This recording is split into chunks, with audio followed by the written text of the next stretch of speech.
Is it possible to take a guitar scale and turn it into a melody? Yeah, buddy. Let's talk about some strategies for how to do that.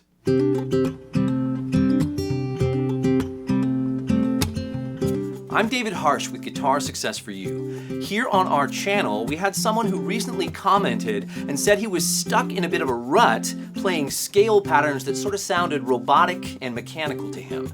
And he wanted his playing to sound more musical. So I took the step to create this video, and perhaps it will bless this individual, but also some other guitar players. By the time we're done, you'll have some tangible strategies to help you turn your scales into melodies. And don't miss my 3 bonus strategies at the end. Let's get started. One important thing to remember is that a scale is a tool. Tools help expand our toolkit, right? And a tool can sometimes help make things more accessible. Scales are great for warming up our fingers, but they can also be used to outline the notes that work well over a chord progression. Here's an analogy. I like toast at breakfast. Now, what can I put on my toast? Jam, butter, apple butter, maybe even Nutella, etc. Here's where I'm going with this. The bread is the chord progression and the spread is the melody. Just as the bread and the spread go well together, chords and melodies go well together. So let's try some things. My first strategy is to make sure I know the notes in the scale I'm planning to draw notes from. Let's start with a simple C major scale in open position. We can start with C on the 3rd fret of the 5th string and walk up to G on the 3rd fret of the 1st string, like this. C, D, E, F, G, A, B, C, then continuing up with D, E, F, and G. I'll go back down. G, F, E, D, C, B, A, G, F, E, D, and C. So that's a scale plus 4 more extra notes on top, spanning from the low root C all the way to the high 5th G. Knowing the degrees, names, and locations of these notes is pretty important for serious guitarists. I mean, I've met folks who play all over the guitar and don't really know what they're doing in terms of notes, and that's okay. But to me, knowledge is power. Some folks play by shape, some play by note. I like to do both as often as I can. Let's now take a simple 4-measure chord progression with the chords C, G, A minor, G, F, G, and C. Maybe we can add a little dimension to it and increase the voice leading a little bit, including an inversion and a suspension. We can start with C, then G over B, that's an inversion, A minor, G, F, G, C sus4, that's a suspension, and then we can resolve to C. If we think in numbers, these chords are 1, 5/7, 6 minor, 5, 4, 5, 1 sus, 1. That's a decent, accessible progression over which we can place a melody. As someone who primarily plays chords to accompany my singing voice, I consider my vocal melody to be the lead line in a lot of the songs I write and play. Today, the guitar melody line will be our voice. But this is subjective. Let me ask you a question. Can a melody be stylized based on the genre of music? You better believe it. Blues melodies are very different from classical melodies, which are very different from heavy metal or disco or bluegrass or reggae or jazz or Cajun or rockabilly or folk or swing or country or prog rock or funk or ska or. The list goes on. I'm going to lean toward the style of folk today as I craft some melodies, but that's just one way to look at this. As for the melodies you eventually want to play, do what you can to play notes that sound good to your ear first. Listening is super important on our musical journeys, and if you're interested in developing your ear, you may want to check out our ear training challenge, which focuses on rhythm, melody, and harmony. There are literally an infinite number of notes we could play in a melody over any progression. The key is to know enough theory, guided by our intuition, to choose the right notes. In my opinion, learning some music theory can only help us as guitarists. Let's go back to the C major scale for a moment and try some figures and patterns inside the scale. In other words, using notes we used a few minutes ago. You can play along or you can just watch. I'll provide notation and tablature here in open position, but if you want to play any of these notes higher up on the neck, go for it. I'll go with ascending eighth notes in groups of 3 by step to start. I'll start at a nice easy tempo. 1, 2, 3, 4.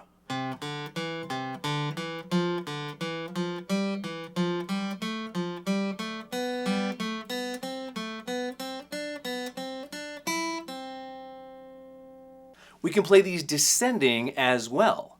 1, 2, 3, 4.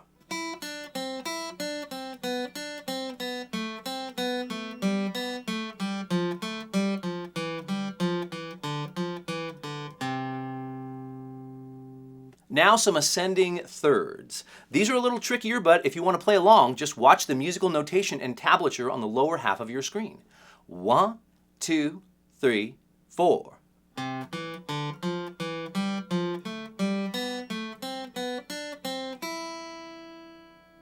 How about descending thirds? 1, 2, 3, 4.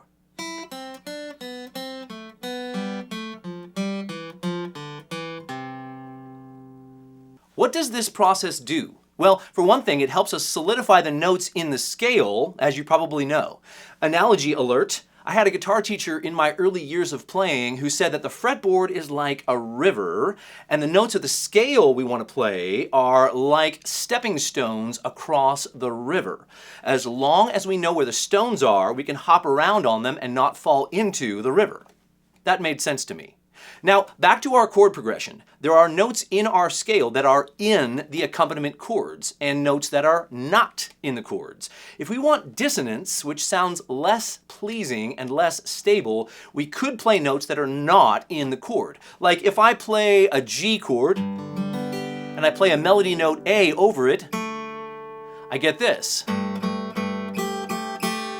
This creates tension, which is also a bit riskier. Now, if you want consonance, when the notes sound in harmony with the chords, this can be more pleasing. Like if I play a C chord and I play an E over the top of that, that note is in the chord, so it's safer. Do we always want our notes to be safe? Well, that's debatable. But there are also notes called passing tones, which can be in the scale and not actually in the chord.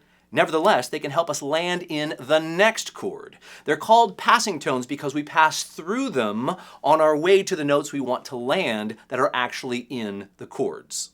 Now, if we just play an ascending and descending scale over today's progression, we may encounter some dissonance, but also some consonance.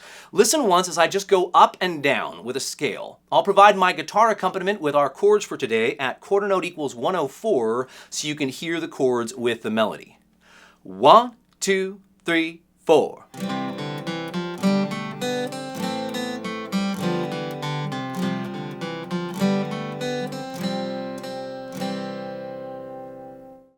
How was that?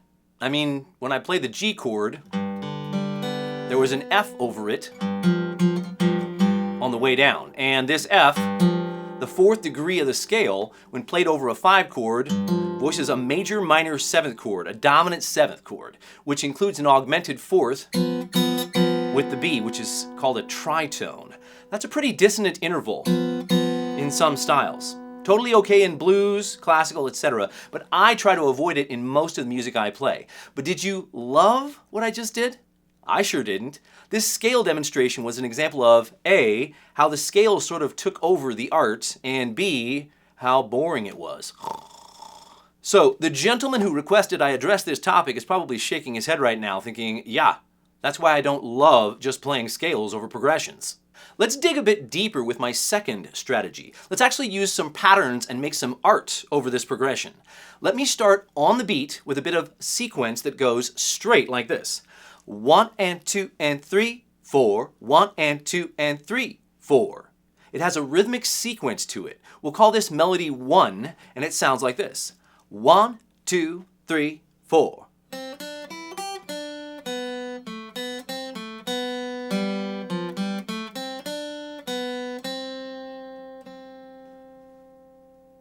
I'll play it over our very same chords now. 1, 2, 3, 4.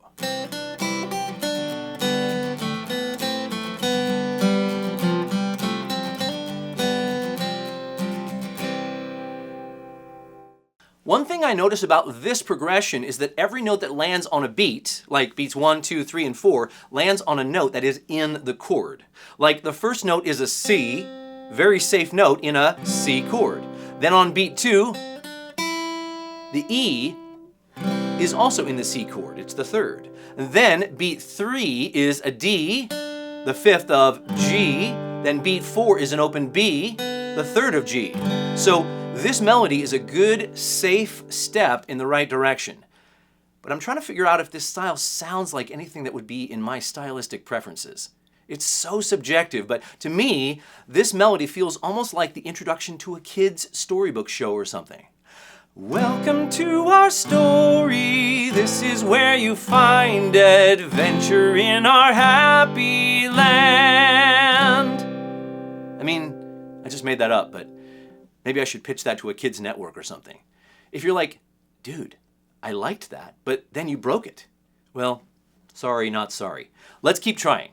Let's say I wanted to use a pickup measure landing on the first C chord in our progression. I could play 1, 2, 3, like that. So I could play C, D, E. When I land on the E for beat 1, I'm hitting the third of the C chord, right? Because the C chord is built up of C, E, and G notes. So I have C, D, E. That's a strong, safe start. It's also scalar, or moving by step. But if we want to play melodic sequences, maybe we could borrow some from our descending thirds exercise, like this.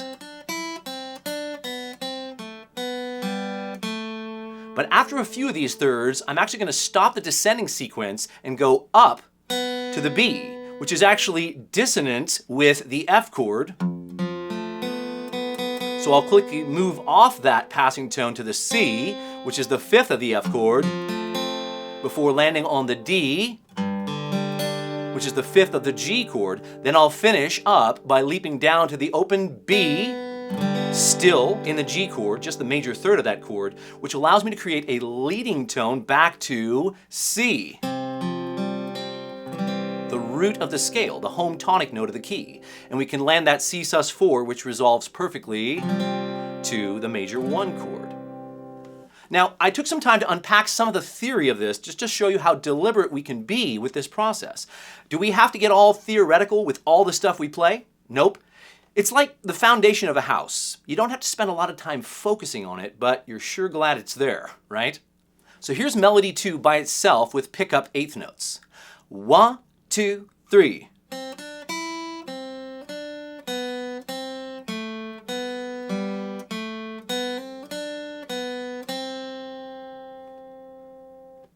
Now I'll play it over the very same chords. 1, 2, 3.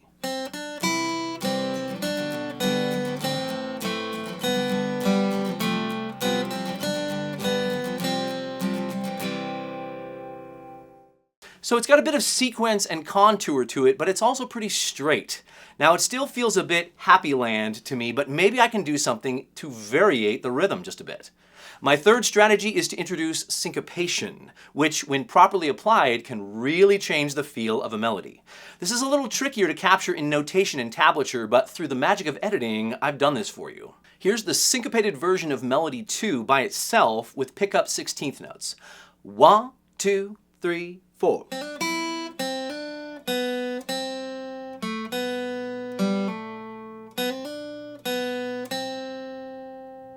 Now I'll play it over those same chords. 1, 2, 3, 4.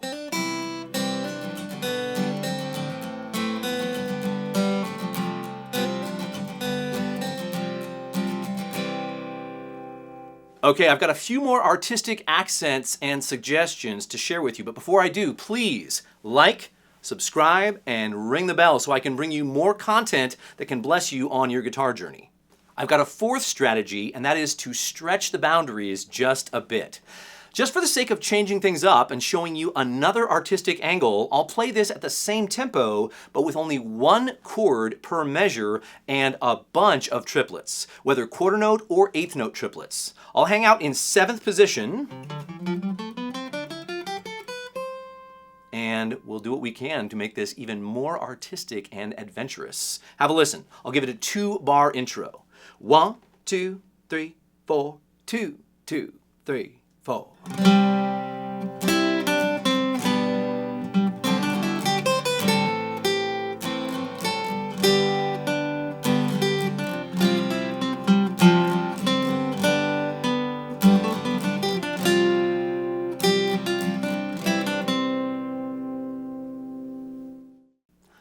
ask a few but important rhetorical questions. Number one, is this chord progression from today so unique that no other song has ever used it and never will? Nope. As a matter of fact, while I was doing dishes the other night, as I thought about this progression, I could hear Marty Nystrom's As the Deer as a melody over these chords. That's a Maranatha song from the early 1980s. I'm sure there are lots of songs out there that use this progression, and you may even be thinking of one right now. Question number two, does the fact that this progression is fairly common make it impossible to craft an original melody over it? Nope again. Anything's possible, as we've talked about today, and the more accessible the progression, the more melodic options there can be. Number three, would I play a different melody over more embellished chords? I mean, absolutely.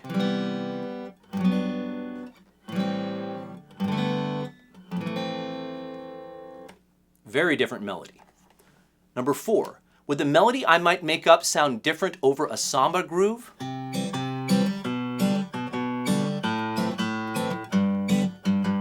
Or a reggae groove?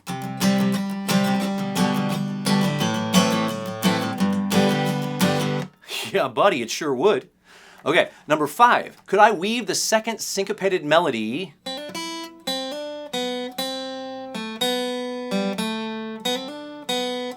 in with some fingerstyle, thereby providing my own simultaneous accompaniment? I'd need to sacrifice some non-essential notes, but yes, I could.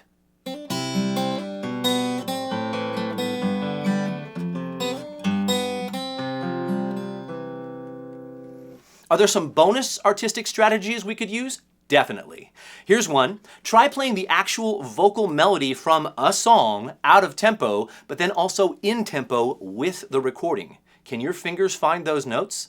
Here's another one. Play a simple melody and sing it as you play. I studied in France with a very gifted guitarist many years ago who had the incredible ability to do this on a whole new level of artistry. He played lots of intricate melodies, mostly spontaneously, while simultaneously singing those same notes. It's a good exercise and again has great artistic potential. Do do do do do do do do do do do do do do do do. One more bonus strategy. Make up a melody by singing it first and then try playing it. Do, do, do, do, do, do, do. Just get your mind and ears working with your hands a bit. Has this been helpful to you today? Man, it was a little tricky to jump into a relatively subjective topic, but I'm grateful for the challenge. If even one of these strategies has given you a bit of forward motion, I'm going to call that a win because, again, this is very subjective. But please, drop a comment and let me know your thoughts. Constructive comments are encouraged, if you know what I mean. Well, now that we've talked about melodies, if you're looking for a way to enhance your strumming, don't hesitate to check out one of our strumming workouts. We've got 3 on the channel so far with more on the way. This is the first one, and it's actually our most popular video on the channel. The other 2 are in the description below. Thanks for watching, and I'll see you in the next video.